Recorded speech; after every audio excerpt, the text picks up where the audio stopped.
And Dr. David, welcome to the podcast. Thank you. Glad to be here. It's raining outside. Check it out. It looks like snow when it comes down, you know? Especially when you can't hear it, right? Yeah, definitely. I remember that about snow when I was in Milwaukee. Like, you know, I was in a library, like studying or whatever, and then you just look out the window and it's like a snowstorm, but you can't hear it because you don't really hear snow, right? And then, but it's just like, whoo, it's like massive wind. Well, that's cool. When I used to live in New York City, I used to love running that time, but like, you know, just the crunch of the snow, you know? Yeah, but I forgot about that crunch. You're right. Yeah. And then when I was in training in Buffalo, I'd do these 36-hour shifts, and then all of a sudden we would do, you know, next thing you know, it's Monday morning, and you go out and there's literally 6 feet of snow, and you can't find your car. Yeah, you know, you're like Buffalo, huh? Buffalo. That's where I did my internship. Yeah. So I bounced around. So you were in New York first, and then you went to Buffalo. Yeah, so I'm born and raised in New York, trained in New York. I went to Buffalo. I went to New York Med, and then I went to Buffalo for internship, and then I did my residency, which is 3 more years in Albany. So I'm for pure New York, blood. I love that. So wait, where were you born? Where were you raised? What city? Brooklyn. Okay, super cool. Yeah. What brought you to Cayman? So, years ago, I bought a timeshare in Moritz. Cool. Like everybody else, sooner or later. Nice. And and then I was having lunch at Roots Cafe, which is now Island Naturals. That's right. I remember that. Yeah. Roots, So there was a great woman in there. She was like an island woman, they would call her in Jamaica. And you'd go in and she'd look at you. She goes, "You look down," and she'd, "Let me make you a tincture." And she'd make you this stuff, and it tasted horrible. And then by the time you left, though, you felt good. I don't know what was in the tincture. And then that became Island Naturals, right? Right. All right. So, but across the street was at the time the Da Vinci, and I started the anti-aging program there. Okay. And then now I'm at Grand Harbor. Huh. So anti-aging, I wanted to ask you. Yeah. Is this kind of a new thing? Because like I don't remember hearing too much about anti-aging, like even like say 15 years ago. Yeah. So I've been in the space now so I did emergency medicine and trauma for 25 years of my career, and you know, babies to bullets, and so like anything could happen. Is what you're saying? Yeah. I worked in some pretty big places. The largest place I ever worked in. We saw 125,000 people a year. Wow. Which is crazy. And then the slowest place I ever worked in was a 2-bed place in North Maine, which was only 20 miles south of Canada. And it was crickets. But it used to be the head of the blueberry capital of the world. And then OxyContin got involved, and now it was the OxyContin capital of the world because it was just everybody got hooked on drugs. Is that right? Yeah. Up in Maine? Up in Maine, yeah. And so, what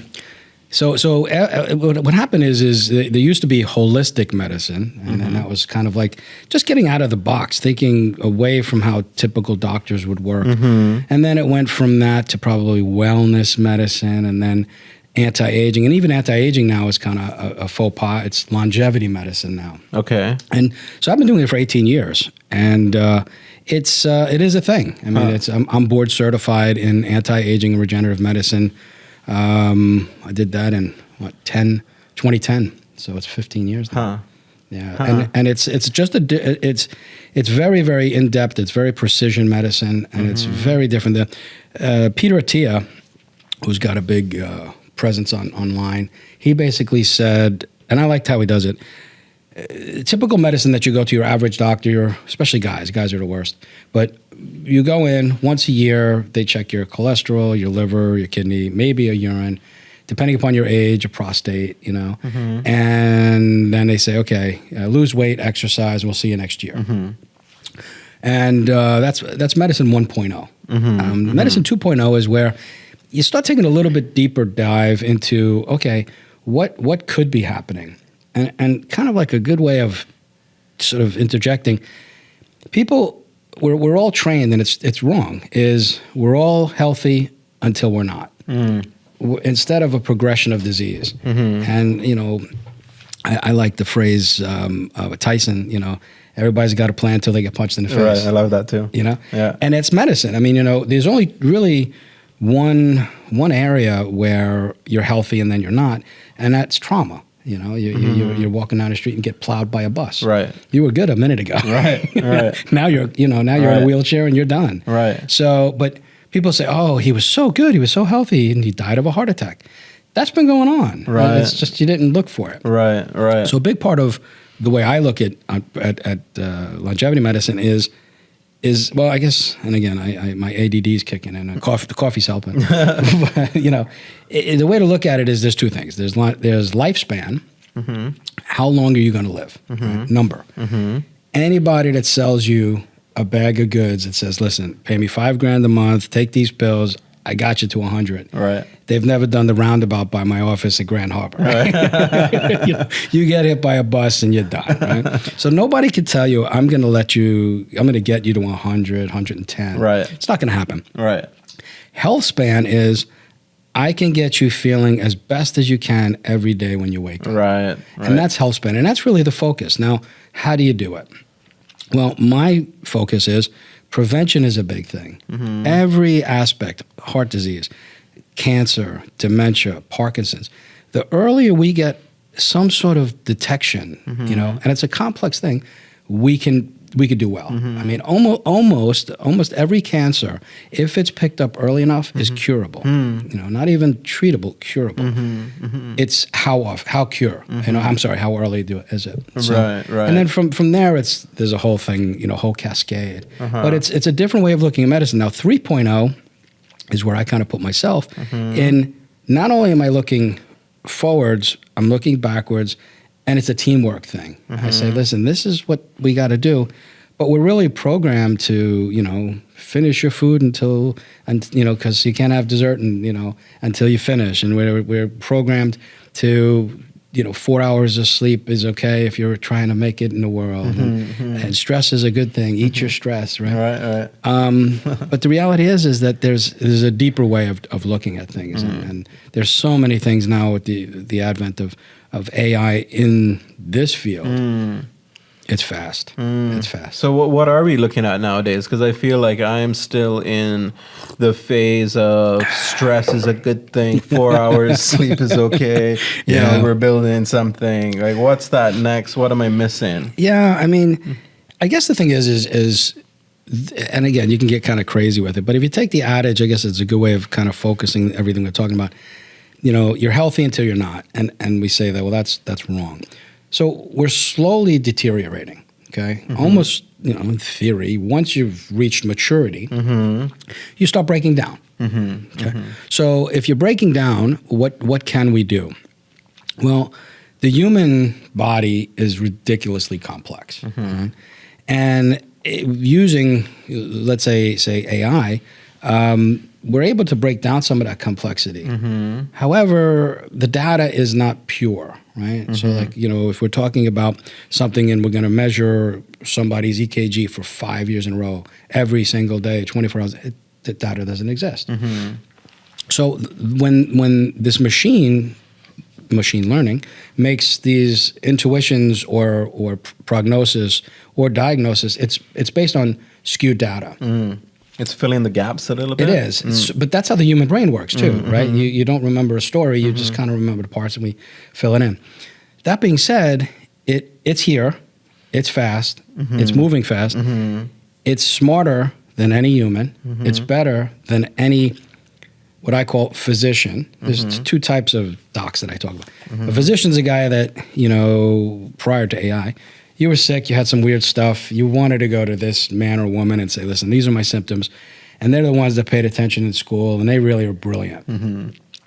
Doctors, they know a lot, but they also have the human touch, they have the empathy, they have the morality and the compassion. Sure. And that's kind of where I've always sort of put myself in, that I always say, look, if you need a hug, I'll give you a hug. If you need a kick in the butt, I'm going to give you a kick in the butt. And that's where the doctor is. But as far as what we know today versus what we knew, even 15 years ago, a lot of the way we're living life is not the healthiest. Yeah. Sleep, which doesn't make sense to me. If I was the the extreme being, I wouldn't have done two things on the body. One, I wouldn't make us want to have 8 hours of sleep, and I wouldn't put our food pipe right by our air pipe because you choke, you die. It doesn't make sense. Interesting. Right? So those are the two things. Couple of where upsies, yeah.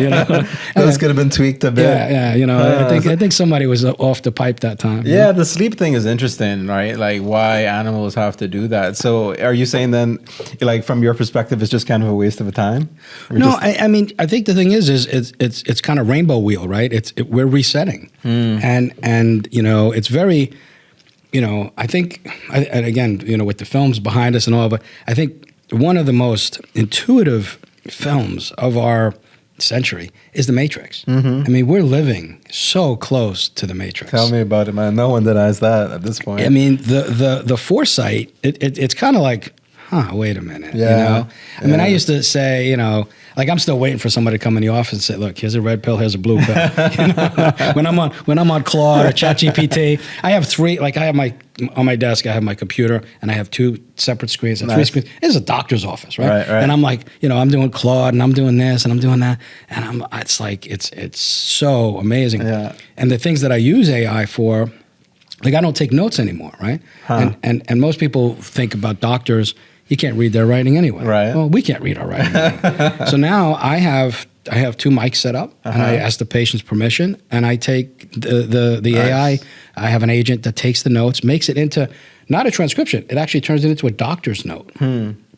It's going to be able to do the billing. It's going to be able to write prescriptions, and it does have a little box that will say, "Hey, did you think of this?" Which some doctors, and that's the big thing, we have to define what our role is, and not only doctors, worldwide. What does it mean to be, a filmmaker? You have VO3. It's insane what you can do today. So, what's your role? Is it a creative? Is it a distributor?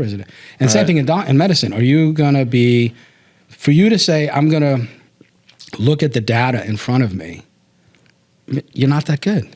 Yeah, you're not. You know? But and they did a great study, and this is kind of an interesting thing. They took an AI learning model, and I don't remember which one, and they gave it a test. The test is really hard, right? I mean, just a bunch of cases, really hard that you have to try to figure out. Then they said, okay, we're going to let a couple of doctors use an AI and take the test. Right? And then they said, we're just going to use a couple of doctors, and then they compared this. Well, what you'd say, well, probably the doctors plus the AI's got to be the best. That's what I would have thought. Right. Except arrogance kicks in, right? The machine. That's something AI doesn't have? No, the AI says, look, this is the data. Objectivity. Right. So what happened in that study then? So what happened is AI did the best, okay? And then the doctors with AI actually did worse than AI. Wait, you mean worse than just the doctors? Yeah, no, so the doctors were here and they were amplified by AI, but they didn't do as well as AI by itself because the AI gave the same answer and they said, you don't know what you're doing, I do. And so because of the arrogance, and that's been proven, and every day it's getting better and better. So you have to appreciate the complexity. Like I have a patient he's an elderly guy. He's presently on about 15 medicines, okay? I will challenge any doctor alive to tell me, do they know all the interactions of those 15 medicines in a pot? You don't. You weren't taught that. You were taught if a person has doxycycline, keep them out of the sun. If they're on a statin, you got to watch this. I don't know if they're on this and this and this. ChatGPT or Claude, 30 seconds will say no. So what's Claude? Claude is Google's. Is Anthropic. Is it like Claude, like the name Claude? Yeah, Claude. Okay. Yeah, I like Claude. I don't know why I do. I like ChatGPT as well. But Claude is like my go-to. I don't know why. It's Google's, and I think, and again, I've never been like a crazy nerd, but I'm getting there. So you got Google, and they're I guess overseeing their own Anthropic, and then. They just released Willow. We're about to release Willow. Willow is the quantum computing chip, and that's a whole It's a whole other thing. That's a whole. Still to come.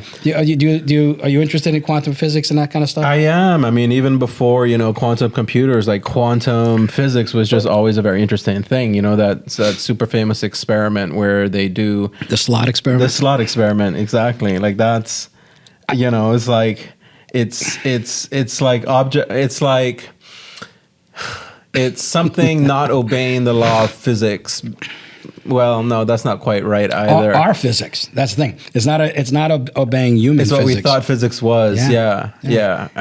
So from what I understand, and correct me if I'm wrong, because let's just at least get this right with the slot experiment, is that I guess when they shine the light at these two slots, it goes through one of the holes. Right. But then when they do the exact same experiment again with somebody else, it goes through the other hole. Right. So I mean, with somebody watching it, right, it goes through the second. Right. If it's observed, right. So the power of observation changes the outcome. And I forget the person's name. There's a law that's based on that. Right. And you say, well, wait a minute. All medical data is based on observation. So what are we doing? Are we actually changing things? Right. But so that's part one of the slot experiment where, there's one slot. You fire this, electron.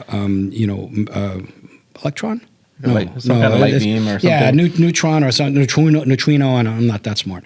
And it goes through one side. Mm-hmm.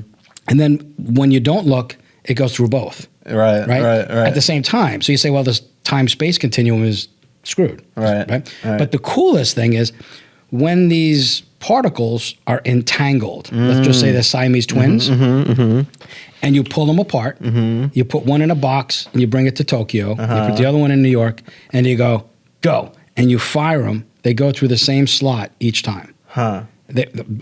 Each way. Every time they go through, they speak to each other, even though it's on the other side of the planet. Right, they're connected, right? That is the quantum entanglement. Right, the entanglement part. See, that's, as a Christian, but also a scientist, quantum is definitely very interesting because it puts the primacy on the human observation and thought. And so it's just like, it's kind of sort of not what science was before. Yeah. Science was very much, no, let's eliminate human thought. This is what happens. Boom, boom, boom. Physics, chemistry, biology, cause and effect, whereas this kind of flips everything on its head. So it's just very interesting. And as humans, we know the best, right? We know everything.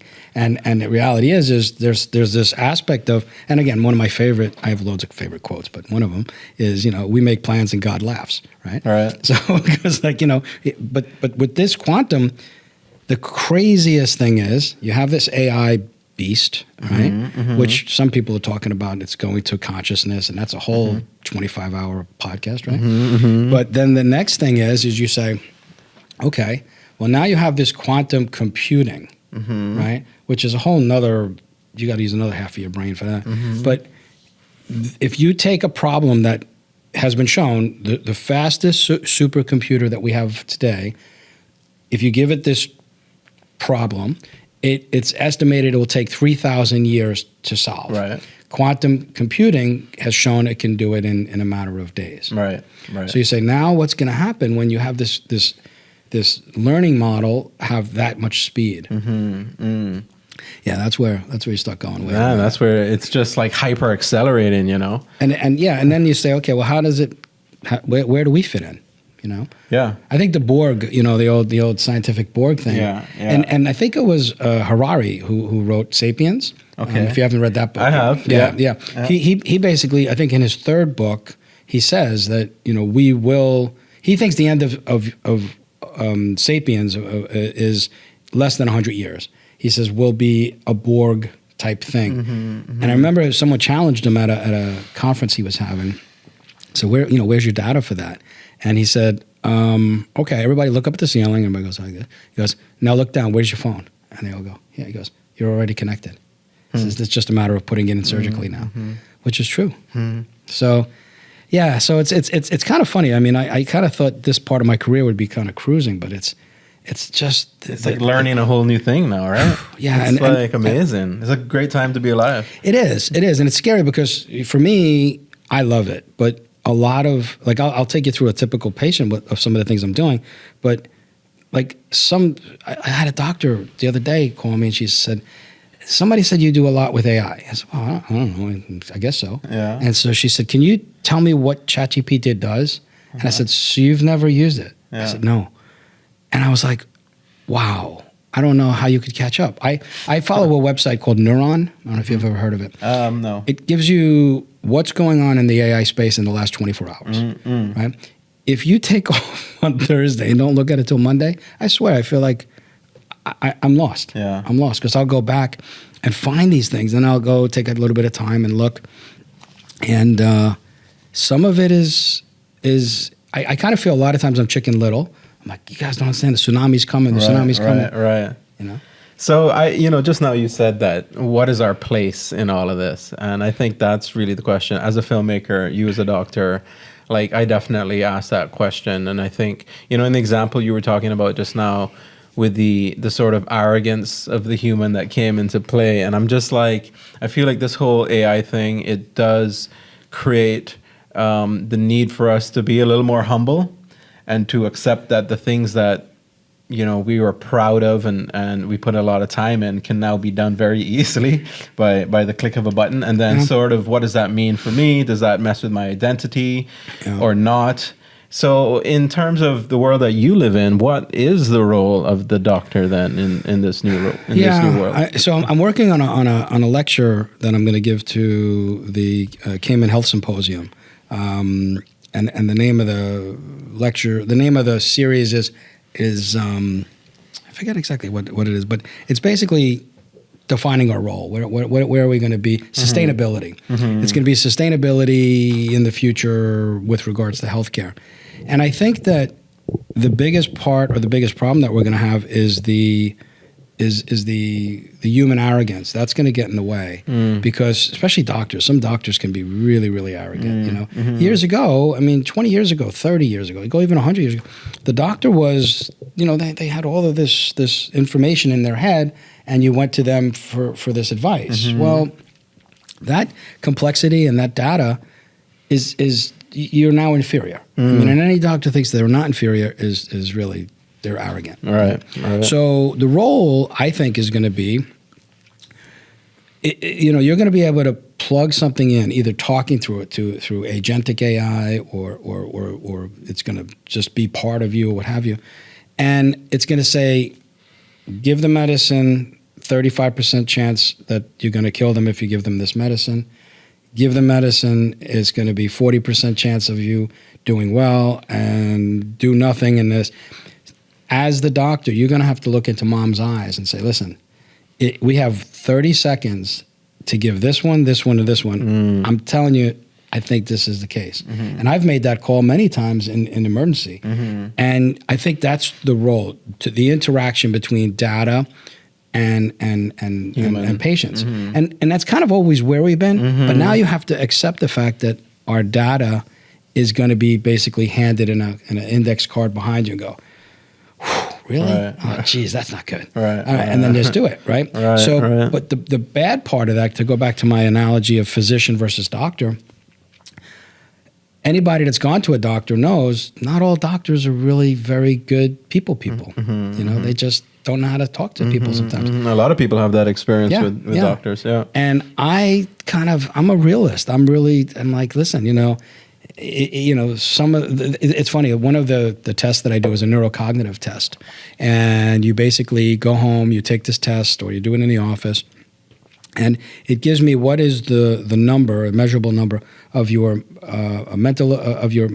verbal memory, your visual memory, your executive function, and half a dozen other things. The person that has gotten the highest out of everything, and I've done, 500 of these things, is he's a landscaper. His family brought him because they thought he was developing dementia, and this is just a neurocognitive beginning of the workup. And he was the best, And so you say, well, geez, that's interesting, right? So wait, this guy's in Cayman? Yeah. Where's he from? I think he's Jamaican, but so it doesn't mean his IQ is high. It doesn't mean his knowledge is high. His brain is the best functioning I've come across. And so what are the 4 areas in that test that you're talking about? No, there's like 12. But so verbal memory is how well do you remember either people telling you something or you hearing something.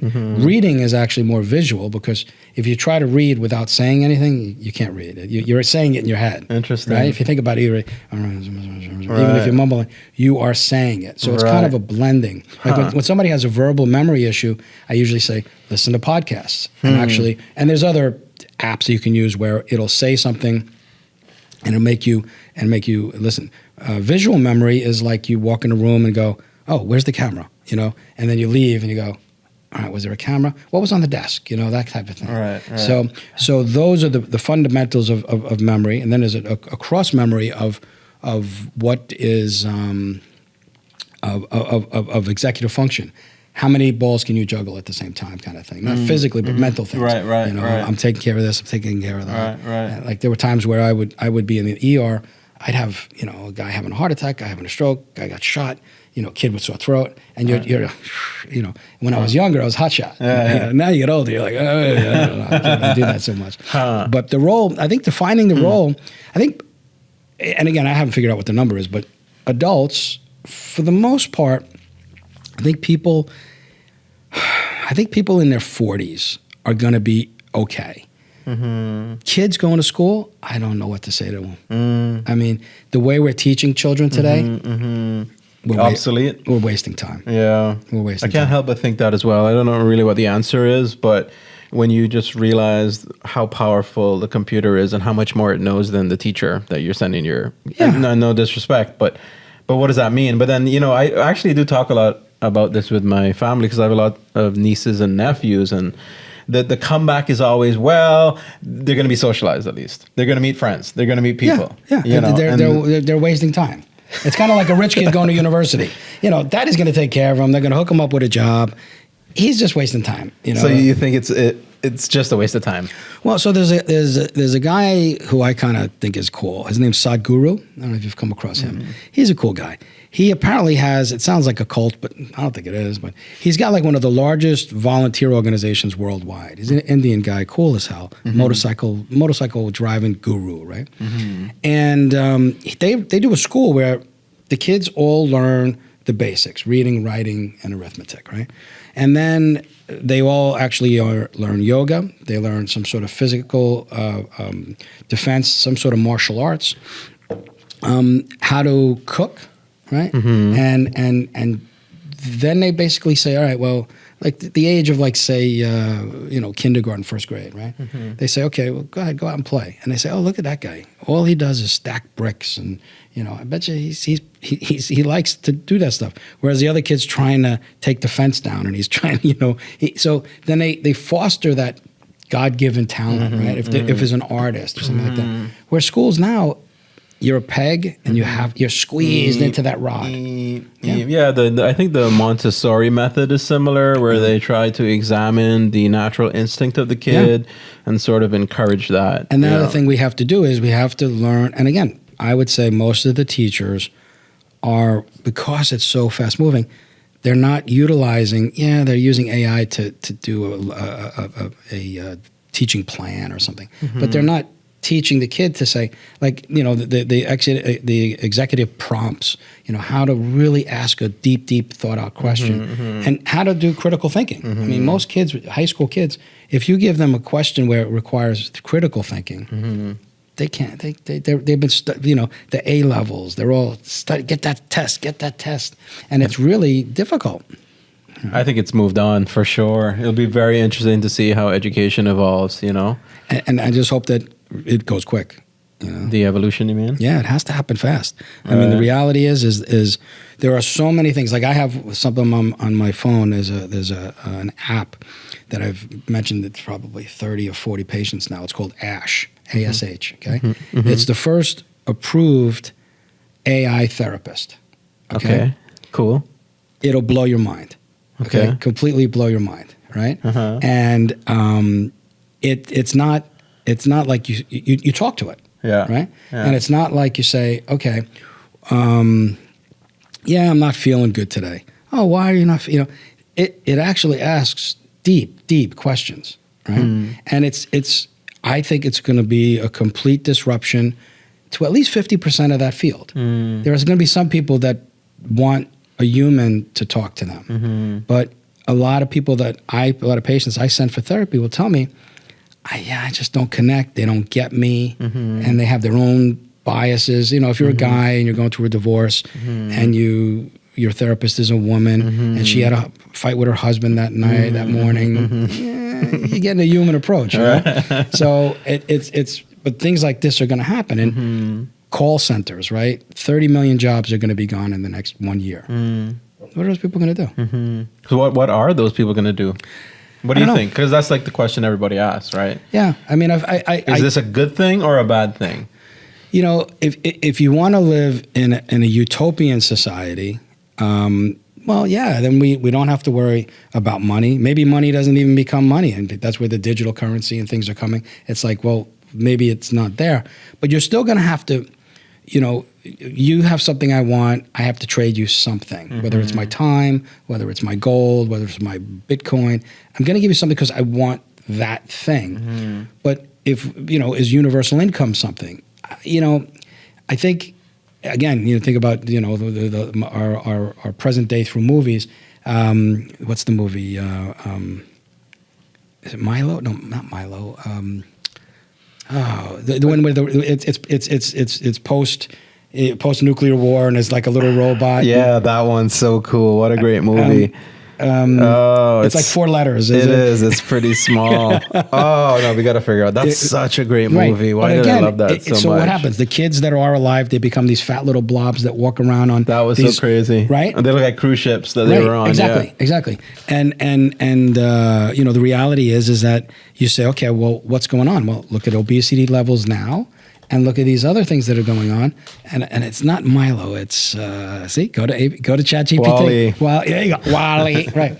And then what happens? Well, the robot gets so enamored with life, right? The plant, right? So it's kind of like, again, to me, it's like I'm waiting for somebody to give me those 2 pills, because some of the really forward thought is happening. So some of the big thought leaders talk about a dystopian a planet that will become a utopian planet. And the reality is, I mean, like, you know, Ukraine, why are we having a war? I mean, you know, we haven't got to the point where people can actually just sit down at a table and say, all right, listen, this is what we need, this is what you want. We're killing people still. So we have this superpower. Is it going to become dystopian? I think with humans involved, it has to. I mean, I don't believe that it's going to become utopian up front. I think it's going to get ugly in some miserable way somehow. And then you say, well, where's my data points? Okay, so AIs are basically based on GPUs, right? The chips. Well, the chips are based on electricity. So if AI keeps going, and you have an NVIDIA, right, making as many chips as they can, $1 trillion company, blah, blah, blah. Where's the electricity coming from? So they've already shown that within a decade or so, there's going to be a need for so many chips, not only for storage, for activity, for training, that they need the equivalent of about 10 new nuclear power plants just to give that much new electricity we have to create.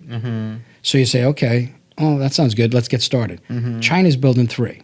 What, nuclear plants? Nuclear plants specifically for electricity to generate the GPUs that they're going to have. And they're already making AIs that are very, very, you know, DeepSeek and things like that, that are similar and cheaper. Okay, so what's going to happen? Well, there's going to be a whole dysmorphia of power in the world. So what's the U.S. doing in terms of nuclear? Because I feel like that's like the ultimate topic that you can't talk about. Yeah, like there's a lot of thinkers that I hear who say they don't understand at all why we haven't moved forward on nuclear. And it's like, you know, and there's the whole oil lobby and all of that. Yeah. But what the heck is happening? What is, you know? Yeah, I mean, the guy that I'm surprised is not, and maybe he is and he hasn't talked about it yet, but is Elon. You know, I mean, Elon's the disruptor. True. And I'm just surprised he hasn't pushed that. I mean, presently, U.S., I mean, look, you know, you got the big orange president there, and he's disrupting everything he touches. I'm surprised he hasn't talked about it either. I don't think he's intelligent enough to talk about it, but That doesn't stop him from talking about it anyway, right? And becoming an expert in it. Oh, we're going to have the best, beautiful nuclear plants. Come on, I mean, that wouldn't be surprised to hear that at all. But we need to, if we're going to be in this space and we're going to, be a leader, we have to go that direction. Mm-hmm. And again, every time we have a brownout on the island here, if you think about us having some sort of AI system, we're not even in the ability to get there. Mm-hmm. The GPUs are just so they're eating things, and then and you go back to the Matrix. All right, well, you take the humans, you plug in. It's like, wait a minute, and the power's coming from the humans. The and energy, like the battery, was an important part of the Matrix, right? Just pointing that out, like the connection between the future and energy, and how those things are connected, and AI. And I think, we were talking before we came on about, crypto and Bitcoin, but I think that plugs right into the overall conversation with AI. And I think that, it's, Bitcoin's powered by energy, and that was a big thing a couple of years ago. It uses so much energy, and, the Bitcoiners they're happy about that because miners, they're like, that's the strength of the network. And so there's all these conversations to do with energy and tech and AI. It's fascinating stuff right now. And at the end of the day, and that's again, you get into the dystopian fear factor. You start saying things like, okay, well, the country is, the people that are worried about AI becoming this robot, iRobot kind of mentality. It's going to take over, and they're going to, well, all we have to do is pull the plug, but they're going to be in charge of the plug. And it gets, really kind of crazy if you think about it. But the reality is I think there's still, I forgot what the number was. I was listening to a discussion this morning. The amount of people that are still not engaged in this technology. Yeah, that's true. Is I think the number I saw was like only 37% of people are engaged worldwide. It's insane. I mean, now the three. What do you think? The three hottest or the three leading things that AI is doing today? Like the like majority of time, the three things that AI is doing. Like as like if they said what where's are people just asking for recipes, or they like where's the money being made with AI? Where's the money being made with AI? That's a different question. Yeah, though. the three things where money's being made in AI. Let's use that. I mean, it's got to be data. It's got to be like the examination and analyzation of data. Well, yeah, but to do what? Well, it's human data, so it's to sell. Marketing's number 3. Marketing's number 3. Okay. And then so, I mean, it's all, my head just goes to tech, right? It's got to be somewhere in tech because these are the money generators, right? Well, again, so those are the tools, right? Tech, data, but marketing, creating social media plans. Sex is huge. How? You mean like the AI? You can now go and create your own little avatar. Okay. And you can just make it whatever you want. Put it on a site like OnlyFans, and people are going in that direction. Interesting. And so it's is sex number 2? Sex, I think, is number 2. Because that's what drove the internet, right? Yeah. That was a big thing in the internet. Marketing, sex, and I'm blanking on the third. It'll come to me in a second or two. But I use avatars for social media, right? So I have one. So I use a program called HeyGen, and it's you can't tell the difference between me and my avatar. It's obscene. Obscene is right. It's crazy. Well, because then you get into the deep fake and things like that. Right? Yeah. But the thing is, crypto comes. I think this is the missing part because crypto has brought that whole key thing into play, where only you have a key, and that you can prove by using the key that you are who you say you are. So I feel like that's still a missing bit in all of this because it's like the deep fakes and worrying about what's real and what's yours, what's mine, what's my property, what's not. Yeah, I mean, anybody that's using. And it was funny because I was on the phone with the bank the other day, Chase Manhattan, and they said, your voice might be used to identify who you are. There's no reason they should be doing that. I mean, there's just no reason. It's the speaker in the computer is not better than the generator in the computer to create that voice. And so it's so what do you use? Retina. Okay, well, yeah, maybe. Fingerprints. I don't know. But like you say, do you want to remember this 35-digit code?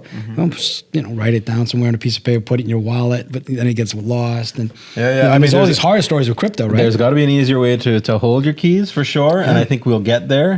Yeah. But there are horror stories with the keys, and especially when you first start and you start holding your key, it's precarious. Yeah. You can lose it. People can mess up. You got to be very cautious and careful. Sure, and being able to identify who you are online. That's why I kind of like LinkedIn as a social media platform, because you do have to identify yourself. They don't go, I mean, above and beyond. That you can.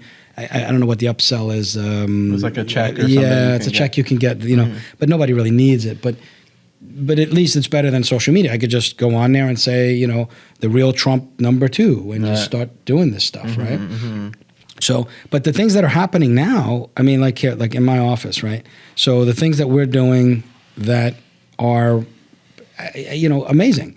I have this machine called the derma sensor. It's about the size of my phone, has a little sort of metal thing on the bottom, right? So it's been studied up against, I think it was 10,000 cases, right? Which is a lot of cases in dermatology, right? So it's 10,000 cases. They said, okay, they showed a dermatologist, right? And multiple, I think it was 1,000 dermatologists. What is this? And they said, this is this, squamous cell carcinoma. This is basal cell carcinoma, this little dot there, right? And they said, okay. And they cut it out and they sent it to the pathologist and said, you were right, you were wrong, right? But before they did, they took this little machine and it shoots 5 pulses they call them photons, which is kind of cool, but 5 photons of light into this lesion, and it sort of bloop like this. It's painless, right? And it interprets how it goes through, the speed it goes through, and the general view that we can't see. Our eyes are not good enough. You repeat it 5 times on 1 millimeter spots, right? And then it's graded. 0 is it's absolutely nothing to worry about. 10 has a 60% chance of cancer, either squamous cell, basal cell, or melanoma, the 3 big skin cancers. Right? So now I'm not an expert in dermatology, right? But I can go and I say, what is that? I take the thing, I go bloop, bloop, bloop, bloop, bloop, and it'll tell me it's a 7, right? Well, my cutoff is 6. 6 or more, I biopsy, right? And then that's going to increase my diagnosis and treatment of skin cancer that is so much more easy to do. Now, if you're in a small community that, like even in a big community like in New Jersey, it'll take you 6 weeks to get in to see a dermatologist. So now, even a non-doctor, okay? Now I can see Apple buying this thing, selling it to you in your home. Anybody can do it. It's very simple. Giving it to you for free, probably at the App Store at some point. And then they say, okay, great. Or or Amazon, right? Amazon says do it, and then it says this is a 7. Okay, well we're going to send you down the street to our doctors because they're in the business for medicine now. So but it's an AI-driven algorithm that's getting better every time I use it, and every time the other 50,000 doctors that are using it worldwide, it's getting better and better. Right? So now you say, well, that's amazing. I don't have this technology in my office, but radiology. If you see a radiology report, even on island, it says overread or read in it with an AI. Okay. All right. Now, AI is so much faster, and it's so much better than your radiologist of finding absolutely normal X-rays. So if you have a stack of X-rays, you could feed it through this thing. They're all normal. Let me get the other ones, feed it the abnormal, let it read, and then the radiologist can look. Now, this is the interesting thing. They've done a study where they say, okay, you read it as the radiologist. The radiologist says ABC. I said, okay, fit it through the AI. And the AI says, no. Did you see this? And he goes back, he goes, oh, yeah, you're right. So when you use the AI, your overall improvement increases by about 25%. Sure. Okay? So now as a patient, I want everything overlooked by Big Brother. I want AI to look at it. Yeah. Because the other thing you can do, and it's getting better and better, is is it sees a dot on an X-ray or a CAT scan or it doesn't matter. It can do in its mind or whatever this progression and say, okay, these are the 5,000 different ways it can go. And then it gives us statistical analysis to say, wait a minute, this is going to become cancer. Whereas the human eye can't look at it. It can't see. We can't see that. We don't have the brain for the complexity. Right. So that's amazing. Right? That is amazing. Yeah. So next, you can see it. I mean, and some of the hospitals around Island are using certain ones, especially for mammograms. I mean, it's decreased the misses, the missed cases of cancer on a mammogram by I think about 30%. Yeah. Which is amazing. Yeah. And then, so that's something I use. I use in my office, I use a Scribe, which is an AI, and it does that. I have this genomic testing, which I'm really interested in. I find it to be fascinating. What's that? So it shows you how to speed, right? And if you go back, right, what it costs to break down the human genome the first time. I think it was $1 billion, and it took, I think, a decade, right? So this is 3 weeks. And it gives you your whole genome, which realistically is not that it's worthless, but it's meaningless. It's 325 pages of 4 letters and just... that's me. That's my footprint. That's my fingerprint. Yeah. So I keep saying I'm going to put it up on the wall and say, okay, that's me. And if I was really artistic, I'd, whatever, cut it into a... But what you're saying is you can't do much with it, right? No. Yeah. So then they look through... I just for simplicity's sake, they're called SNPs, but they're polymorphisms, and what it means, I tell patients just to make it understood, they're broken genes. Let's just call it, because they're a little different than the average bear. Well, there's some of those that will. It's not a crystal ball. I like to use the analogy. It gives me the potential path that your health might take. So let's take one of the things is dementia, right? If you have these 6 genes and you have 2 copies of a gene, one from mom, one from dad. So if you have them both, or if you have one, it gives you a different number. But if you have these 6 genes and you have 2 copies of each one, and then they break it down to sub-breakdowns, it gets complicated. But the bottom line is using this AI algorithm, okay, it can tell me that you have your odds ratio, 15 times the average person that you will develop dementia. Are you guaranteed? No. This is statistics. But if you're walking into Atlantic City and you say, look, you got a 15 times on that bet, most people are going to say 15x. I'll throw some money. So now what do? Well, it then has studied and said, okay, I want to deregulate this gene. I want to shut it down as best I can. So by using certain, medicines, heat shock proteins or cold shock proteins, right? So one gene specifically is the on-off switch for something called ApoE4. ApoE4 gets a lot of press on the dementia gene. It's much, much deeper than that. But if you have 2 copies of ApoE4, you have a pretty high risk of developing dementia. Will you? No, it's statistics. But if you go into the sauna every day for 10 minutes, it will deregulate this one gene that's responsible for turning that one on. So you may be decreasing. So there's not much else you can do other than these things. And this is every, Parkinson's, dementia, ADHD, diabetes. It's not they don't do cancer with this specific company because they don't want to give a false presence of you have the lung cancer gene. If you do this, you won't get cancer. You can't really make those claims. What these claims are is I show you the statistical risk of developing this and at least 6 or 7 actionable items that you may or may not be doing. For example, if you have this preponderance of genetic material that's going to turn on your likelihood of getting dementia, well, you might want to cut out alcohol. You might want to really, really keep your sugar low. Not low, but you don't want type 2 diabetes. You want lean body mass. You want more muscle mass. And the reason why is because those things will make that worse.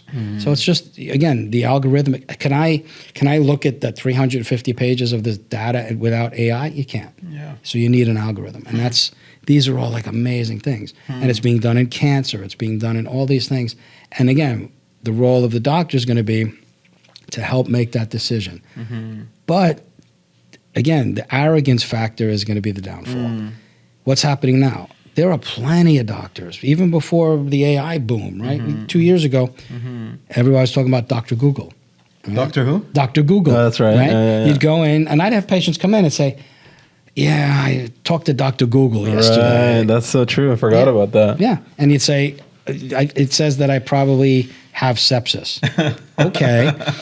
And some doctors would laugh. Some doctors would really get upset and say, I'm the doctor. Right. You don't, I'm not listening to Google. In fact, I know there's a cartoon somewhere that says, got my diploma from Google. That kind of thing. Right. Well, now you have this language model that can actually do the complexity, give you a better thing.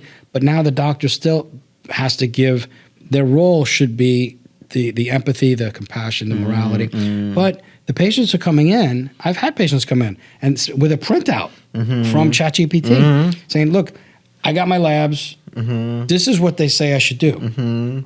Now, 95% of the time, I've already said, yeah, this is what we should do. Right. I've had a couple of wise guys that have had, I give them my presentation of what I think they do. Right. And they go, they're like, hold on a second.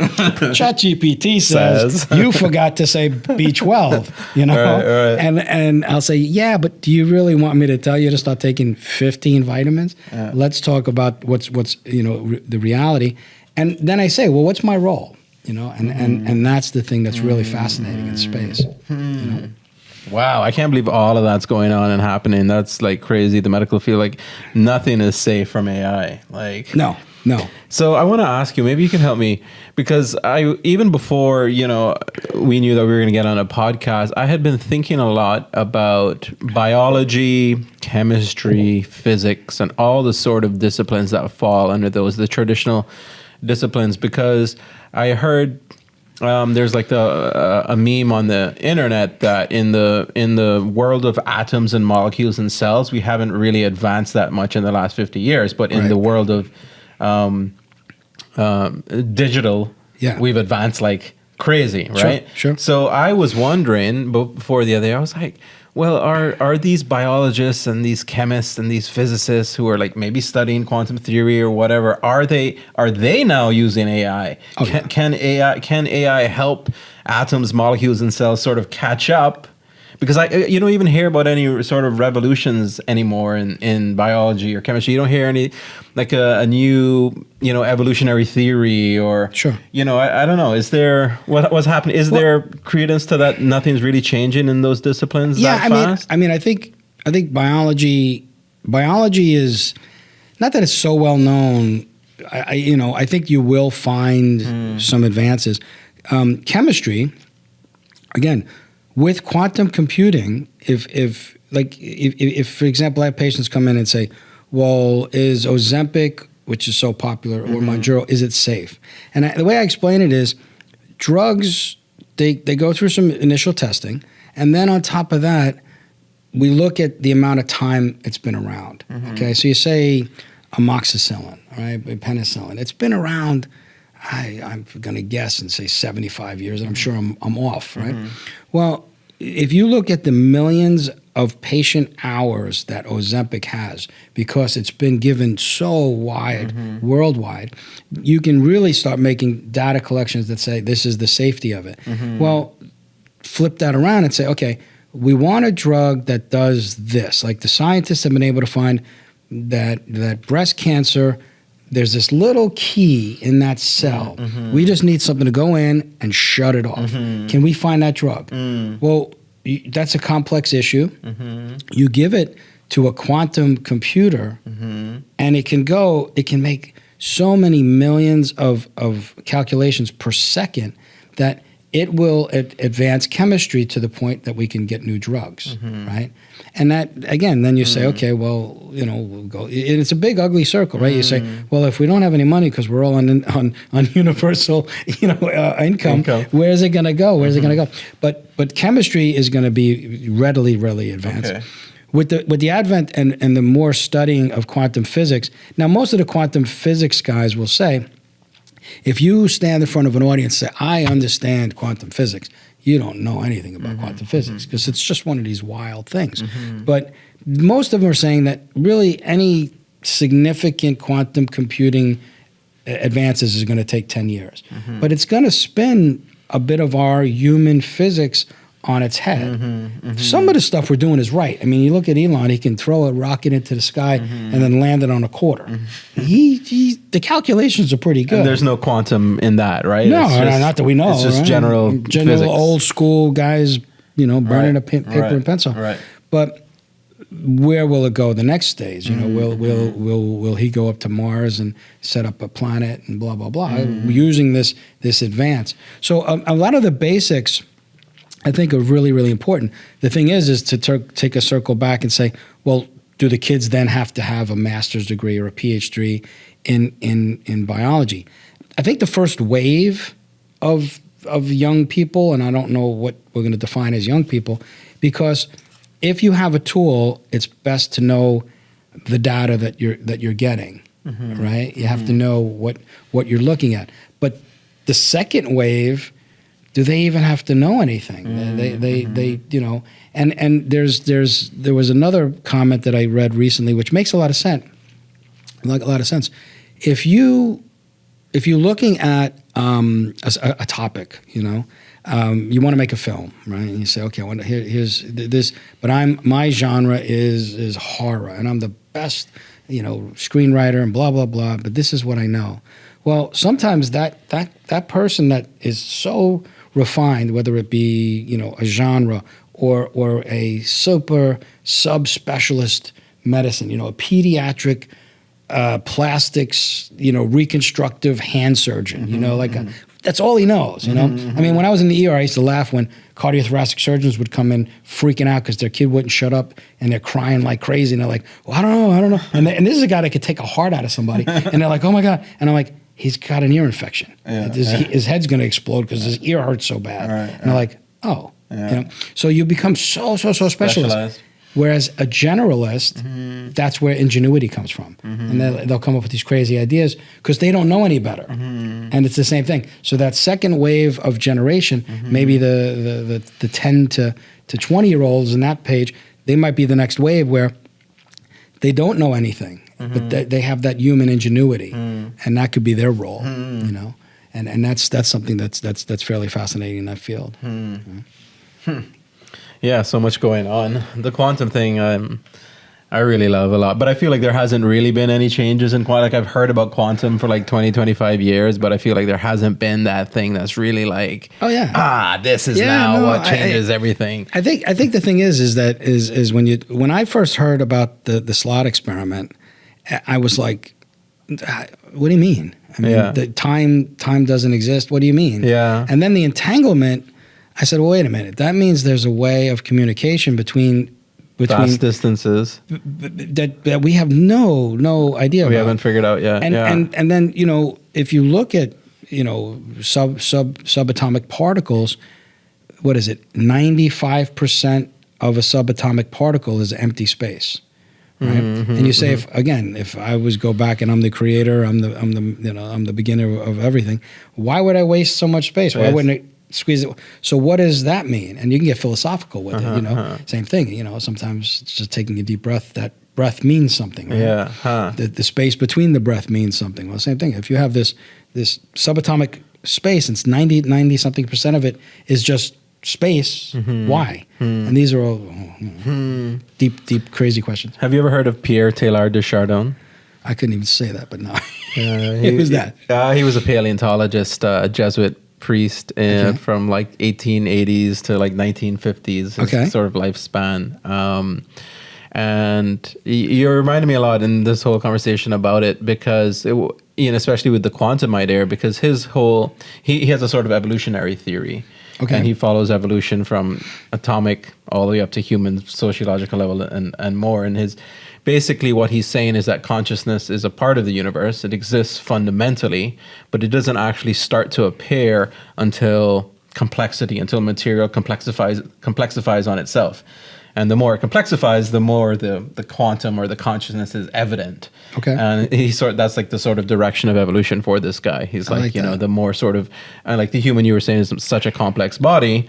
We're also the most complex or most conscious, if you will, right? Right. We can express the consciousness that much easier to a higher degree, right? And so it's just this sort of idea, and I don't know maybe if quantum is touching on this or not, that consciousness, isn't that rare. And it's actually everywhere in the universe waiting to come out, but it just needs the material complexity for it to So consciousness is even in the subatomic particle. Correct. Yeah. Correct. Which means that there's got to be some sort of higher power that instilled that, because it's just fundamentally in the logic that which could definitely be there.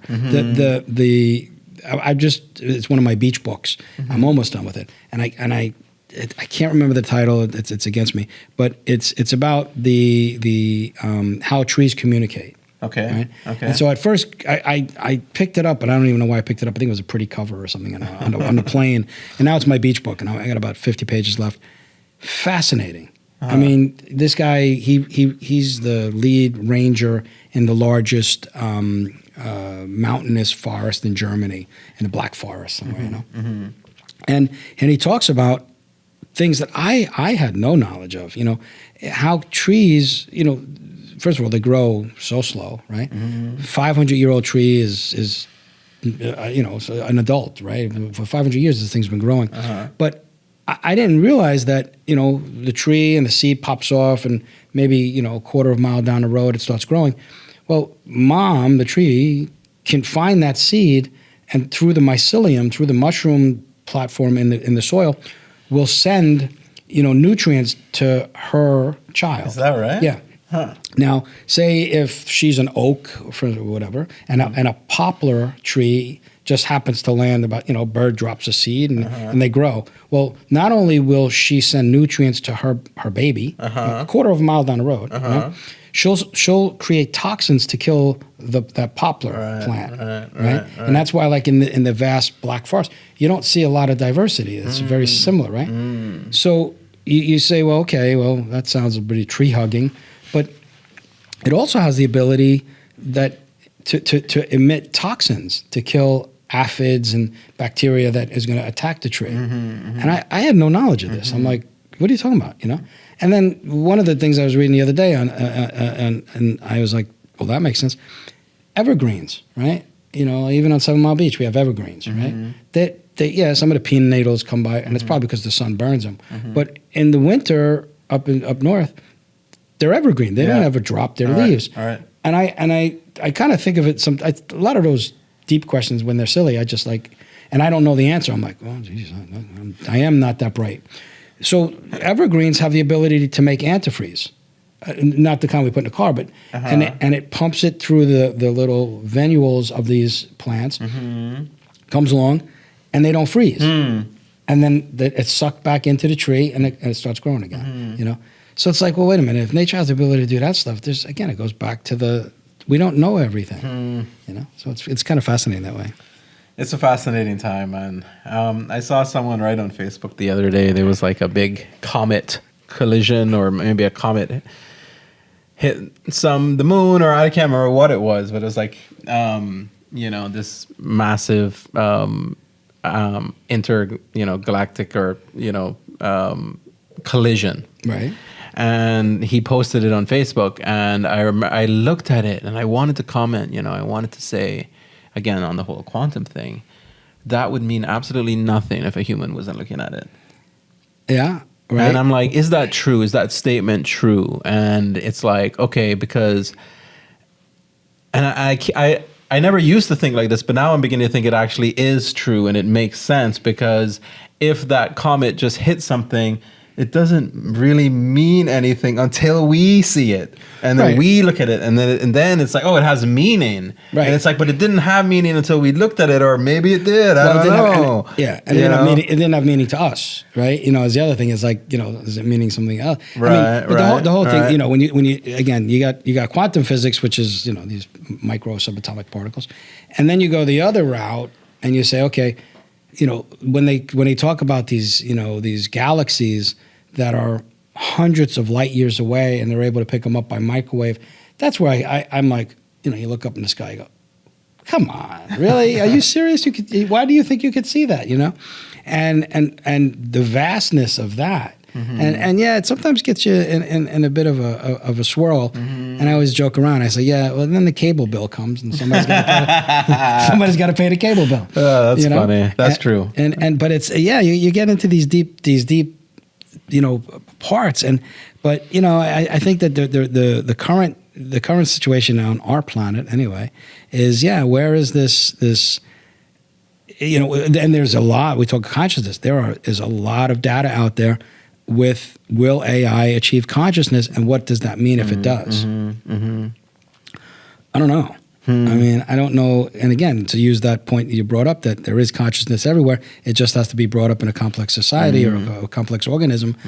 This is going to be a pretty complex organism. But that's interesting that you say that, because I've been seeing a lot of podcasts recently where they're saying that the next stage of the AI now is the creation of bodies to have the AI, of these robots. Yeah, I saw something about that too. Yeah, like they're gonna have a robot a robotic uterus, and I saw something about. But then you know, and this is like, you know, Trump 101. Exactly. Right. What's fake news? I mean, Oh. I like. Did you see that one? I don't think you would say that, but Well, no. But did you see this? There was one the other day, and my daughter finally told me, you know, that's not real. And I was like, really. I was hooked for a while. What? The killer whale that ate the trainer. Did you see it? I didn't see it went that one. viral, and it was like Okay. this what, and it looked horrifically real. All right. And she says, no, that's AI. right. And I'm like, really? Yeah. So again, with this deep fake and the ability of so good. I mean, you go on VO, you know, I don't know if you played with VO3. I mean, I haven't yet. the only problem is it's 8-second clips. Right. So you gotta do a lot of editing. Right. But when that 8-second becomes an hour, Yeah. man, it's just it and it's all based on your prompt. You know, and that's where the ingenuity can come in, and that's what we should be teaching children, what is a prompt. You know, I mean, I use a prompt for my medical evaluation, because I use the learning models to review all the complexities of lab work, genomics, MRIs, as well as my interaction with the patient, and I come up with like a 3 to 6 month plan, and then I oversee it and I go, no, that's not logical, that doesn't make sense, or not even logical. That doesn't. Nobody's going to do that. You know, it'll say, oh, make sure you're sleeping this and make sure you're eating. You have to be realistic. But the thing is that, you know, the prompt for the language model to do that, it's about 1,000 words long. It's not, you know, find me this. Right. It's do this. Right. You know, and I set up a board of like a CEO type board with a neurologist, a cardiologist, and I've defined who they are in relationship to their ability, and say, okay, let's go, guys. We're going to all look at this together, and it's fascinating. Wow. I made one for marketing on the Cayman Islands. Steve Jobs, you know, so he's dead, right? But everything, how he thinks, what he thinks, it's in there. Right. So I used Steve Jobs, Brene Brown, Elon Musk. I had like 15 people on this board, and I'd make them fight with each other, Right. I argue love with that. each other, All right. and then say, okay, we can't go on to the next thing. This has to be dealt with. Nothing's tabled. And it you see it. It just goes, and they're arguing with each other, and you read it like a novel, and it's like, this is amazing. And Steve, the voice that the computer is using, you can use his voice, and you go, that's how he would say that. So yeah, so it's Crazy, yeah. man. I guess it'll be a matter of time before we hear AI being preached from the pulpit, you know, and being used in theology and Theology is going to be interesting. And Yeah, you know, that would be. I'm sure there's some young, you know, deacon or priest or thinking, yeah. somebody, because again, they're depending upon the religion, they're most religions are looking back and things like that. And yeah, it's gonna be. Did you ever see the show Ancient Apocalypse? No, I've heard about that though. I think people have told me to go. He's an interesting guy, and I've well written 8 books or something, and he talks about not really theology per se, but like he's found in Turkey, pyramids that are like 4 times older than the Egyptian pyramids, right? And it's like, well, how come nobody's talking about this? You go, they're right here, and carbon dating is real, and everything like that. It's a good show. Good show. Yeah. A lot out there still to learn. Yeah. So I have a question. How long have we been going for? I don't know. What time is it? About an hour. Hour and 10. Yeah. So when I was reading your profile and I'm reading anti-aging and I'm hearing more about this now, what, the natural question to ask is, does that mean that we can stop death? And is there a chance that we can stop death? Or, because when you hear anti-aging, that's ultimately, that's whether you want to say that's the end goal or not. Like, there's always going to be someone who's going to say that's got to be the end goal, right? The last enemy is death. Is that how anti-aging people think about it, even if it's in the long term? Are they thinking that death might be conquered at some point, or is it really just sort of understanding how our body decomposes and sort of maybe living our best life through that process? Sure. Where are we? Where are you on that? Well, I'm trying to come up with a good thought on that. There's 3 things that I would say. So first of all, immortality. Okay, do I think we'll reach immortality?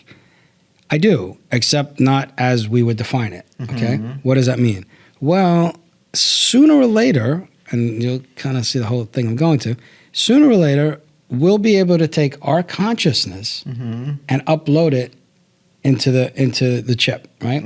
Such that my great granddaughter, if the planet's still here, will be able to say, I wonder what he would have thought about this, and my consciousness will be there. Okay, so that's kind of an immortality. Yes, but is it really me? I mean, my soul is gone.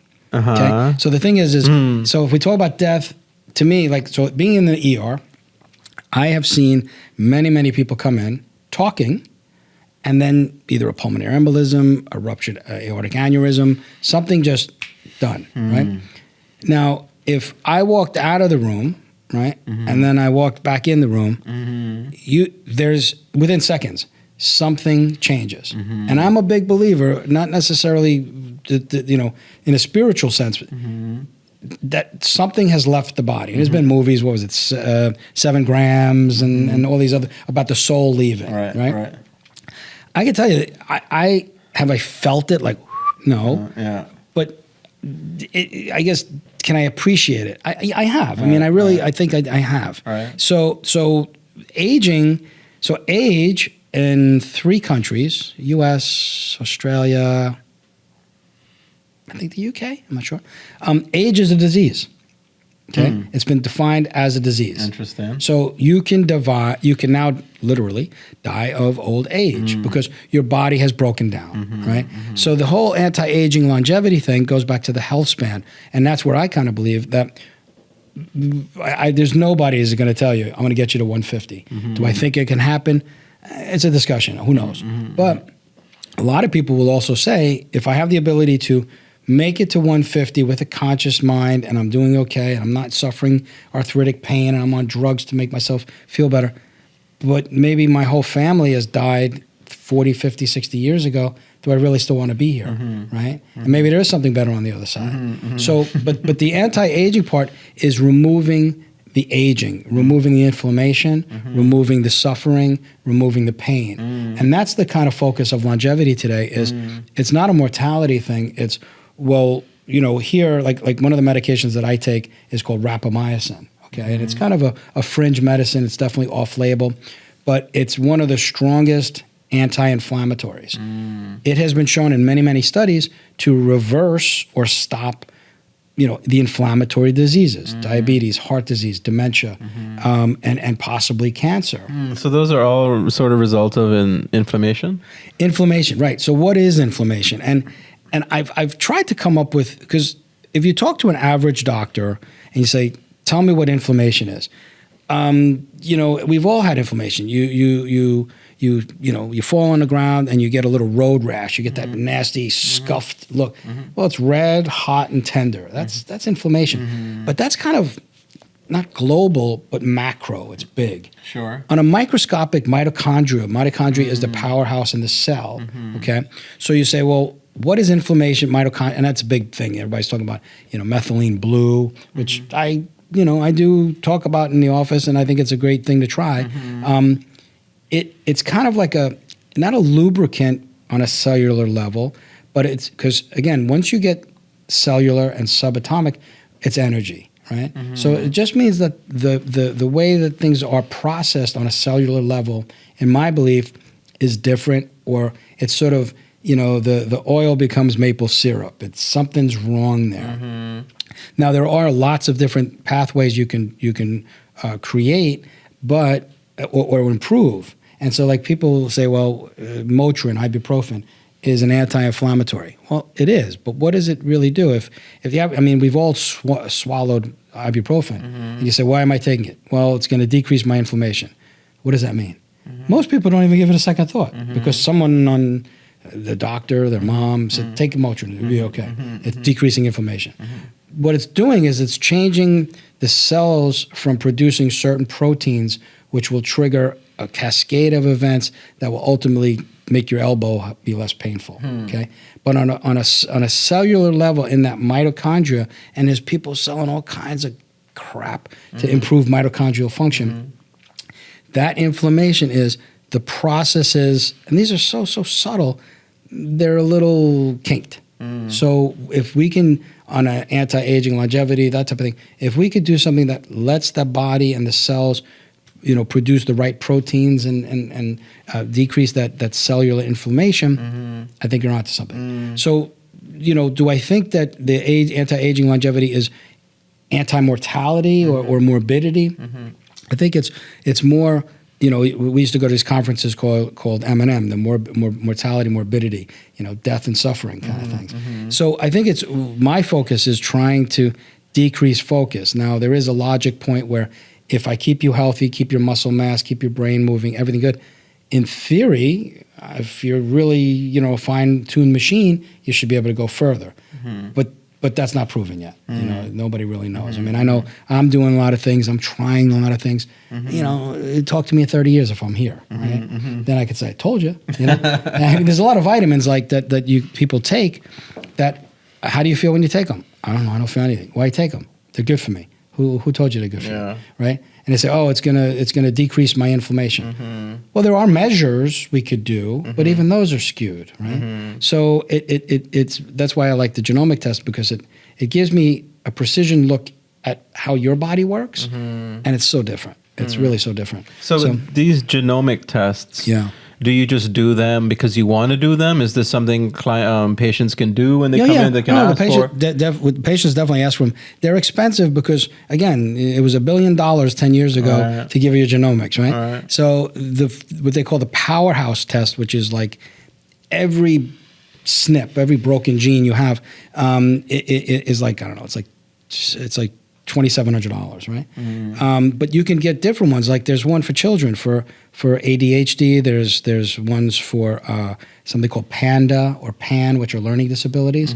So, like for autism, for example, there's an autism panel. 80% of patients on the spectrum don't have a genetic predisposition for that. So it could just be a processing. It's not a disease. It's a processing problem.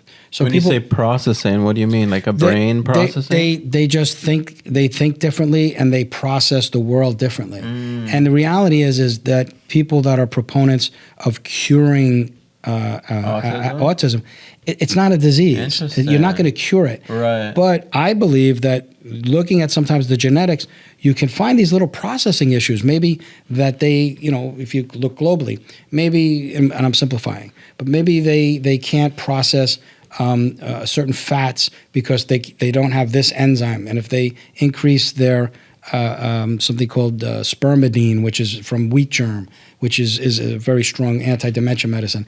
They can break down this fat, and you have more EPA or EHA, and then and it's sort of this whole cascade Right. thing. Is it worth trying?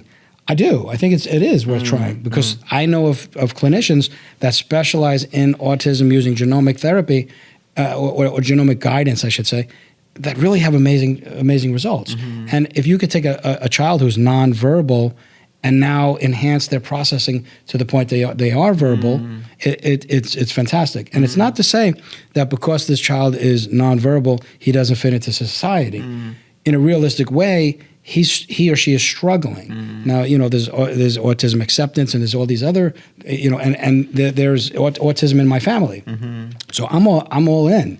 But the reality is when you're a square, a plug in a round world, you have to either force it in or try to figure out what else we can do. Right. So that the genomic testing, but again, dementia, heart disease, things that we would really like to have a better understanding of me, because we all say, okay, my dad had heart disease, my mom had, but I don't eat like them and I exercise. All right. But if you see the genes in your body, you go, oh, wait a minute, I'm fooling myself. Right. So if by exercising and eating well, now I have a reason, but you could also do B, C, and D as well. Right. Huh. Yeah. So do you remember that movie with Robin Williams and Doctor based on the Yes. doctor from the Bronx? Yes. Yeah. Dr. Singer. Dr. I think is his name. Is that the name of the movie? No. The doctor was Dr. Singer. I Okay. think. Yeah. Was there any? Because I think and what's the not Al Pacino? De Niro. De Niro. Sorry, Robert De Niro. Yeah. So was that like a sort of? That was Dopa. I think it was L-Dopa was the drug there. What's the name of the movie again? Is that One Flew Over the Cuckoo's Nest? No. That's a different movie. Yeah. That was Awakenings or something. Yeah, Awakenings. Awakenings. Because they enhanced L-Dopa, but the problem is when they enhanced it too much, they developed Parkinson's. And if you remember, De Niro did an amazing job. He would start showing tics and stuff like he was, and so that was what it was. It got him to a point that you didn't get you got the decrease in returning events, right? But so that was it's kind of a good example in the sense that if we could see a person that has a Parkinsonian SNPs, these broken genes, if you will, by maybe not giving them too much L-Dopa, but by what can we do to deregulate those genes through other supplements. Now, it's not, Dr. David says B12 is for Parkinson's. No, not at all. There's 2 or 3 peer-reviewed journal studies on each of those supplements. And I say, okay, this is what you want to do, this is what you want to do. So, yeah, I mean, by finding these little things within ourselves, it can really dramatically change. But to close it all together, it goes back to human arrogance. Okay, I can look at a patient and say, listen, you have a 15, 20 time X chance of developing dementia. You can't drink. You got to watch your sugar. You got to exercise. I need you to sleep 6 hours a day, based not on what I'm thinking, based on the studies. This is the best we got for you until we get better drugs, right? We don't. It's just some people do, but most people don't. Don't what? Just sort of ignore. Hey, stop smoking. Stop drinking. Stop doing this. It's just we think it goes back to Mike Tyson. We all got a plan until we get punched in the face. Right. We're all healthy until we're not. And then as soon as you get, again, I have this and thing. You don't stop until you get sick, right? And that's when I have this thing that I literally have not stuck on my wall. My father made it, and I've just been too busy to put it up on the wall. But basically, when you're healthy, you got loads of problems. As soon as you're sick, you got one. So true how that is. It is, and that's the key, And so like if we can prevent you from getting there, it's so invaluable. It really is. Huh. Yeah. So talk to me about, and we can go soon, about ADHD and ADD. And the reason I'm asking is because I feel like that's one of those things, like when I was young, that was a thing. And like, if you had that, you had it. And then as I've gotten older, it's like, it's like casually thrown out. You even mentioned, you said, so it's like, everyone has ADHD, and then it's like, oh no, it's a creative thing. Oh, creatives have ADHD, duh, because they're so creative, they're always like distracted. Sure, yeah. What is true and what is not about ADHD? Well, yeah. I mean, it's also like, the autism spectrum. It's like, if it's a spectrum in theory, then everybody has, a touch of autism. That's what we call it in my family. A touch of autism. A touch of autism. That's what we call it in the family. Yeah. So ADHD, yeah.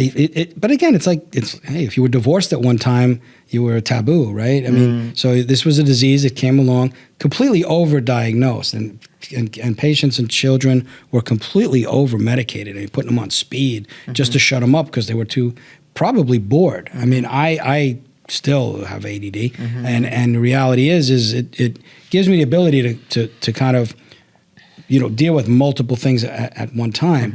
And I think I've taught myself over the years to do it better and better and better. But sometimes it's just a lot. It's a lot around with the people around me. All you got to do is talk to my wife, and she'll tell you. But the reality is that it's a processing problem. Again, it's the way that we look at things. If you say to me, okay, here we are in Georgetown, and you say, okay, I'll meet you at Caibo, right? I, in my head, go, look at the map, and I go, all right, it's what, 9 miles, all right? There's all right, I'll meet you, I'll see you in, I'll get there, and I'll see you in 25 minutes. It ain't going to happen. But that's why people with ADD are always late, because they misjudge these things. It just doesn't make sense. Right. We process things a little bit differently. Right. But so there's a focus problem as well as a hyperactivity problem. But you say, okay, well, how come they respond so well to stimulants, which is going to enhance everything? Right. Yeah, that's a good question. Exactly. Why is that? And the other question is why do kids get ADHD and then they turn 18 and then the doctors say, well, you're an adult now. Stop that shit. Just stop. And they don't treat adult ADD, but some doctors do. I do because they need to treat it for the kid because the kid needs to sit in the class all day long and pay attention, right? Because the and teachers now that are they're 18, they don't need to. Yeah, just that's crazy. Suck it up or don't go to university, right? Stop it. But the reality is it is definitely something that's definable. That neurocognitive test that I have, if you can sit and do the test, right? It picks up because it basically talks about your visual memory, your verbal memory, and an executive function specifically for ADD. So it definitely is a modality, but is it a disease?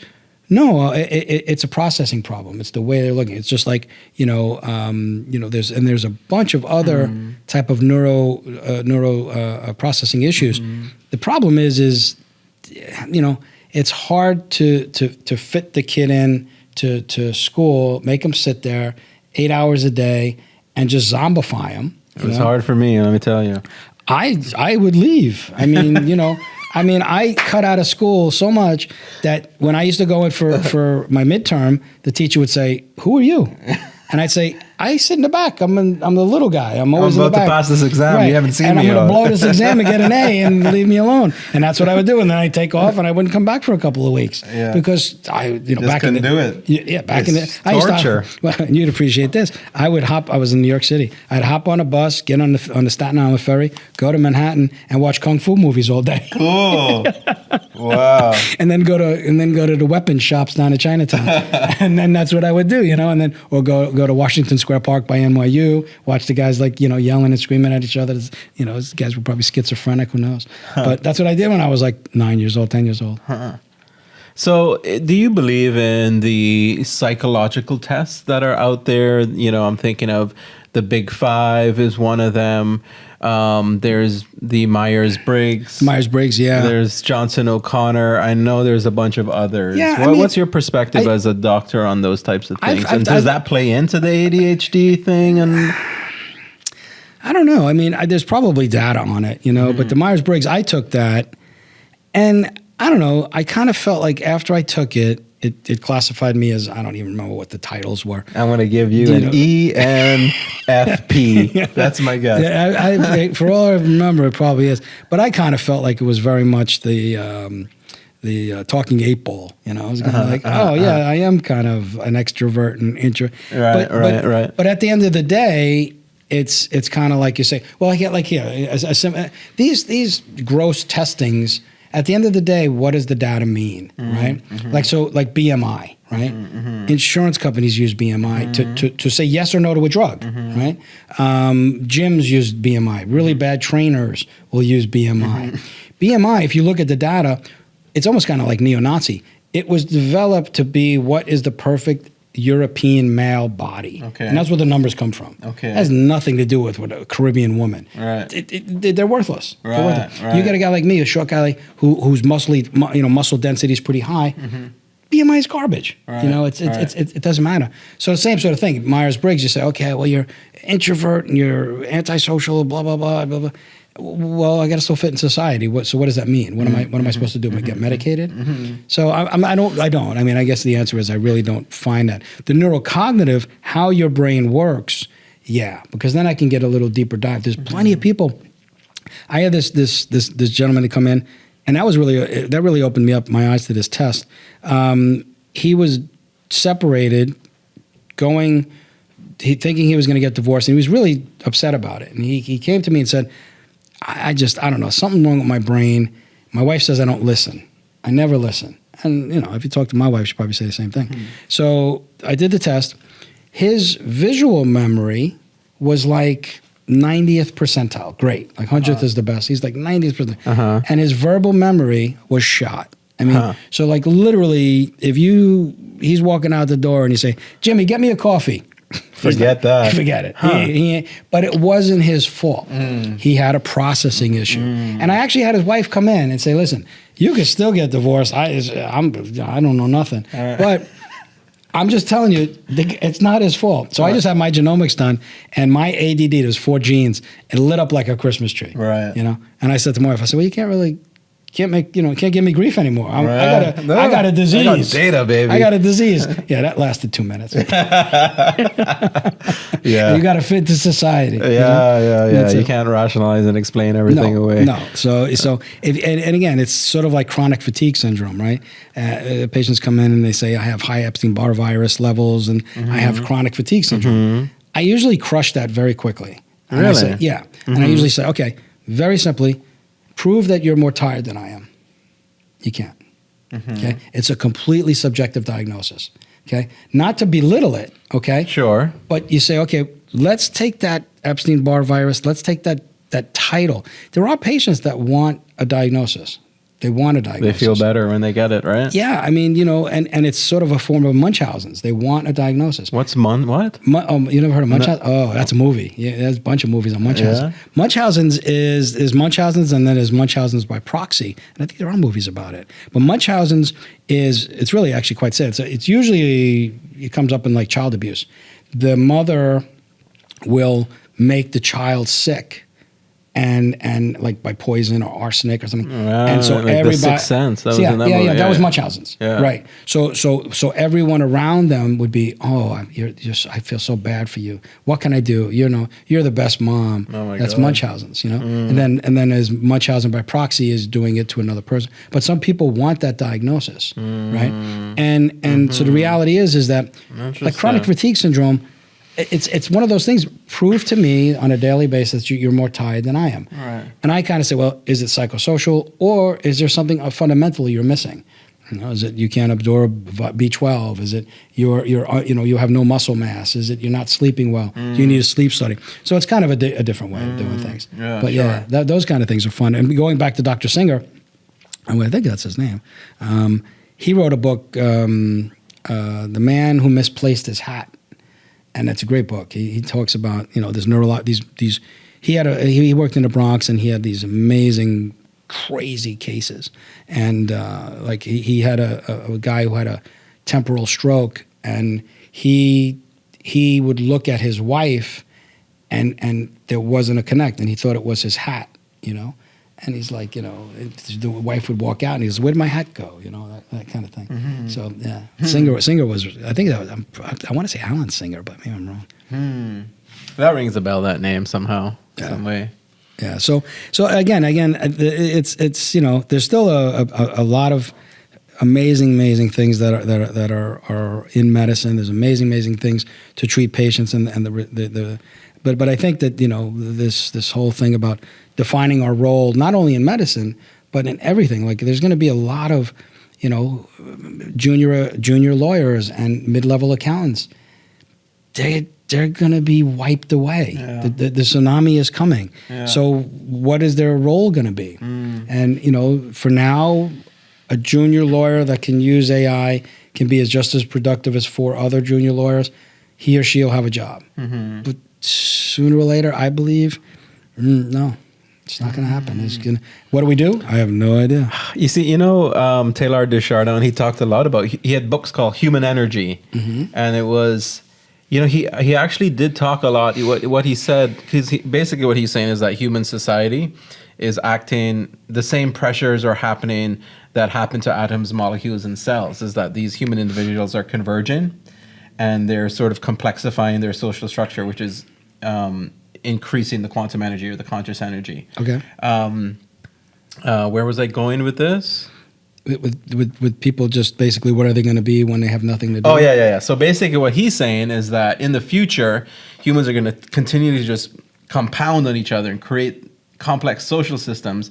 And what's going to happen is that work is going to get outsourced to, well, he didn't know it at the time. He died in 1955, even before the internet, but to machines and to other things. And there's going to be an overplus of human energy. And then he talked about, what does that mean? What do we do with that energy? And I don't know. He might be a good thinker for you to sort of. I'm definitely going to look into it. Yeah, I think I could send you some stuff. Yeah, I can't even remember what his, what he thought was the best result. But I remember him talking that, we're going to have to figure something out with this overplus human energy that we got. We got to put these humans. They're going to be doing something. We don't.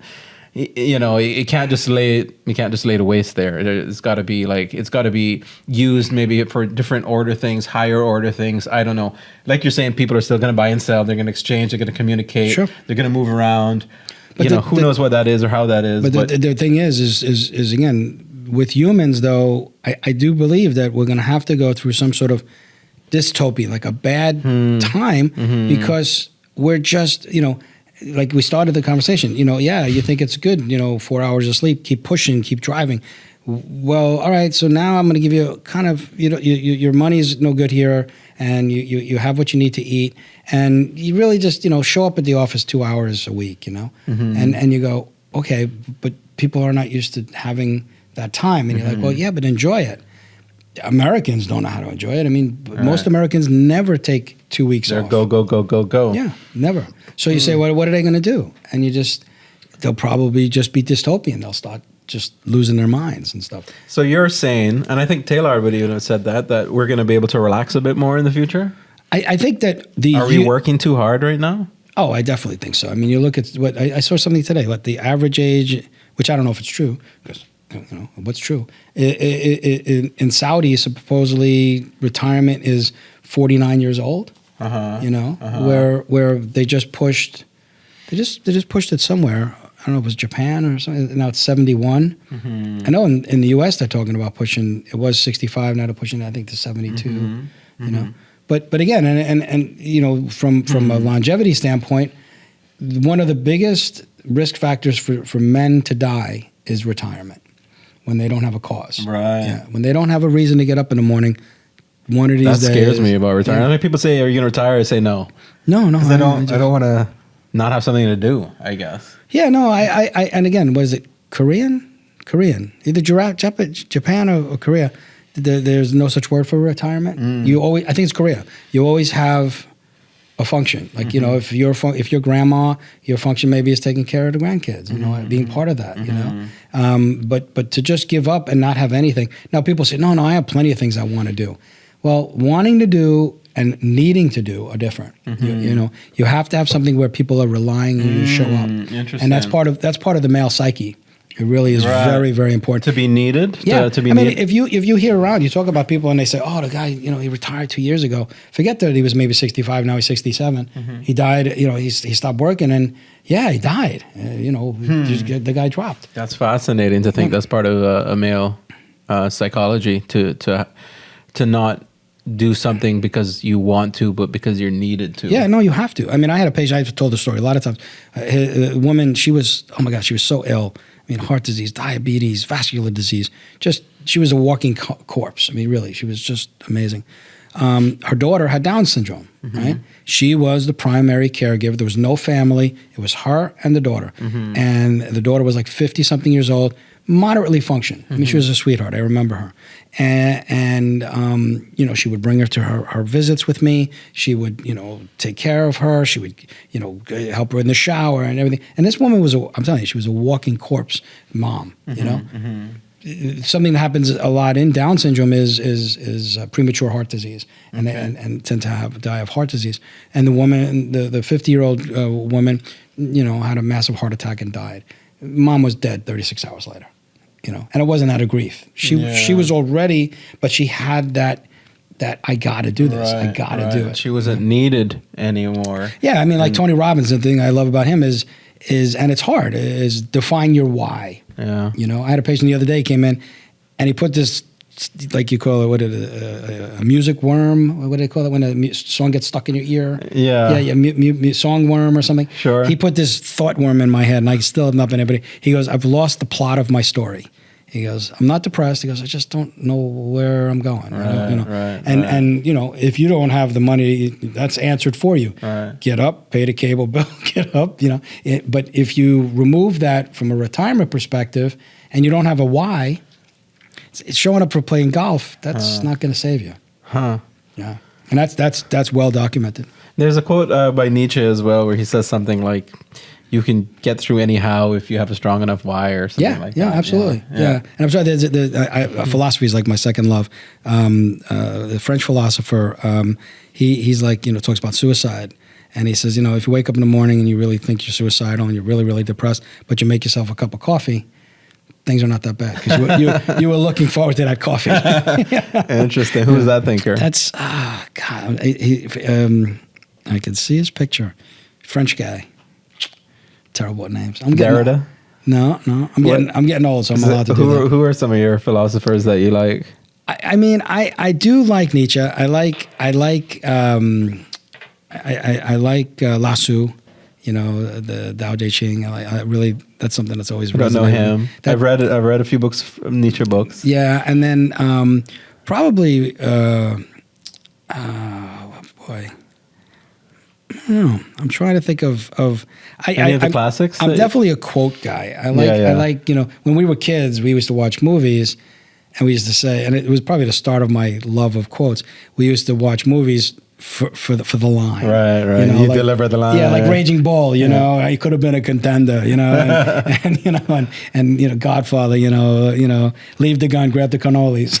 You know? we would, you know, run them off each other, and I think from that I went to philosophy and thinking about different, you know, thoughts and so forth. And I mean, that's what we need today is some deep philosophic thought, I think.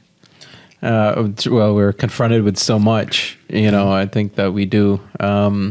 So yeah, this has been great. Yeah. Well, I just wanted to ask you before we go, is there any sort of advice you can give to, you know, the patients out there in the world, and tell us about where you guys are at and what you're doing. But in terms of like, you know, if you're an individual and you're, you know, you got AI, you have doctors over here, you got ChatGPT.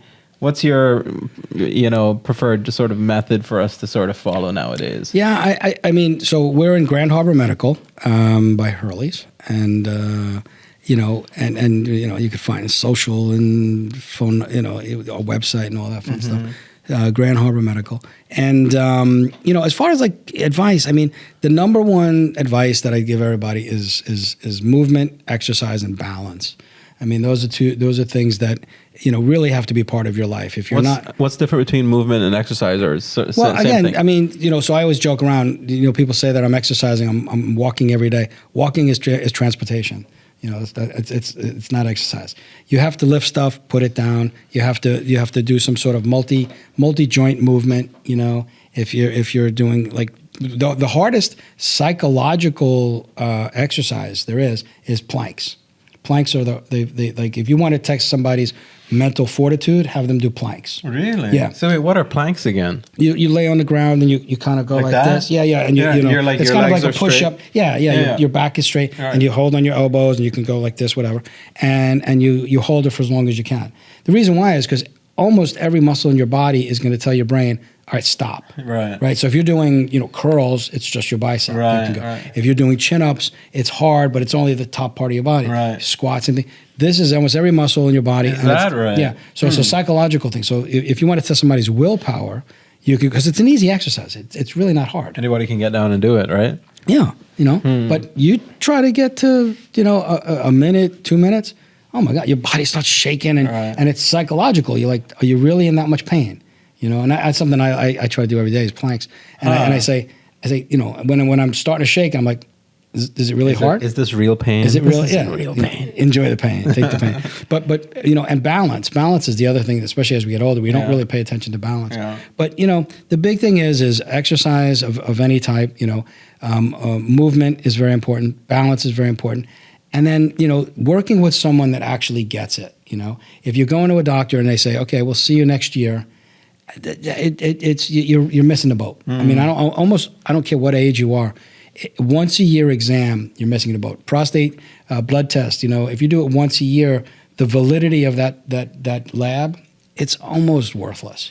Because if I get you just as things are going sour, I'm not going to see you again for a year. And there's so many times where guys will be like, oh yeah, I haven't had a blood test in 18 months, And that's not too bad in their eyes, right? Yeah, right. And so much, again, everybody's healthy till they're not, Right. And so the big thing is really just forming a relationship with somebody that you have a good banter with, and you really have a good talk. And if it's not me, in our group we have a bunch of other guys. We have Dr. Ebanks, Dr. Mubin, and everybody's got their own little style.